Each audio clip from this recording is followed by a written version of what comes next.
Hello, everyone. Welcome to Development Palates. I'm Aaron Loomis, coming to you from the Ventura Cigar Company studio. With me today is Jiunn Liu, Seth Geist, John McTavish. How you guys doing? The tobacco fields here in Jicame are just internet's pretty poor quality, guys. All Looks right. like someone's got a case of the moon days. The Yes. moon days. So today we are talking about the Bombay Tobak M.Esteli Torpedo. Cigar is 6-inch by 54 ring gauge, comes out of the Tobacos de Costa Rica factory in Costa Rica. Wrapper is Ecuadorian Habano 2000. Binder is from the Dominican Republic. Filler is from Nicaragua and the Dominican Republic. It is blended by Mel Shah. The price point is $7.95, and the cigar was released in August of 2019. So with all that out of the way, June, what was your overall experience like with this cigar? This is a average smoking experience. I probably say this about every Bombay Tobacco cigar, but I think most of their cigars that I've had either borderlines between its nuance, balance to it tastes like overaged and kind of flat. So for this cigar, I thought it was more towards like kind of tasting flat and kind of not too complex. The first third was good. I thought it had some good nuanced flavors, medium body strength, cedar, light pepper, some cherry cordials. But, past that mark, the flavors just kind of,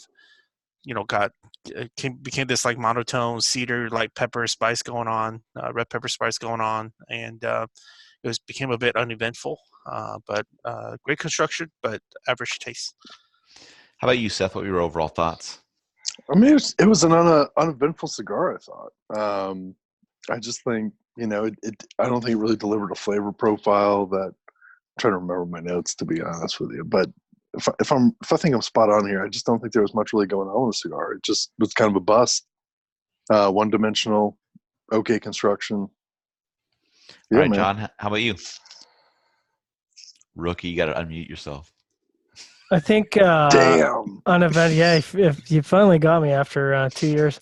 Uneventful is probably a good word for it. I think the first third is pleasant. It's got some really nice nuanced flavors going on, but the second third, and last third are just kind of soft. And the cedar is pleasant, but it's not anything that has me super excited to enjoy it. So overall, pretty average. The construction was impeccable, and I want you guys to remember this because there's going to be some conversation about this, about me smoking cigars in my current environment, because I had no issues whatsoever with the burn or draw.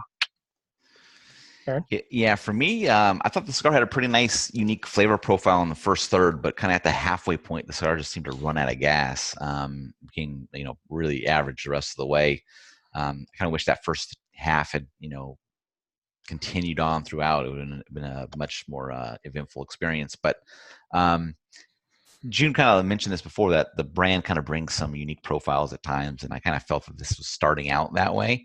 So I'm always interested to see kind of what they'll do next. And this was a good start, but it just kind of fell off at the halfway mark. The price is fairly attractive for this Vitola and this size cigar, but it needs to kind of bring that experience longer to be able to actually make it worth it. So, what is the price, Aaron? $7.95. That's a good deal. Yeah. So if you want to give it a try, it's not going to break the bank. So you can give it a shot, see what you think about it, and kind of go from there. So getting into the scores, start at the top with you, John, at 6.10. Jiunn and I both gave it a 6 even, and then Seth gave it a 5.35. So how do you think that 6.1 matched up for you, John? It's a pretty tight stack. I think maybe the construction is what put me over the top. I think we all had a very similar flavor experience, with that first third being enjoyable and having some depth of flavors that were interesting. And then it just, like you said, kind of fell off, but construction kind of drew it all together. So 6.1's pretty respectable score these days. Yep. All right, Jiunn, 6 even. I probably would have been in that 5s area if I didn't give it such good construction scores. But overall, I thought the flavor profile was, like I said, a bit flat, monotone, kind of one-dimensional. So, yeah, same for me. Slightly above average flavor profile, really good construction. That's what gets it right to that kind of 6 mark. All right, Seth, 5.35. Yeah, man. Not much going on with the cigar. I haven't got confused by the name, man. It's called Esteli. It's not even made in Esteli. There might be a little bit of Esteli tobacco in it. Maybe he's just trying to make a cheap cigar and say that Nicaragua makes cheap cigars. I don't know. There you I go. don't get it. There That's you what go. I got out of it. All right.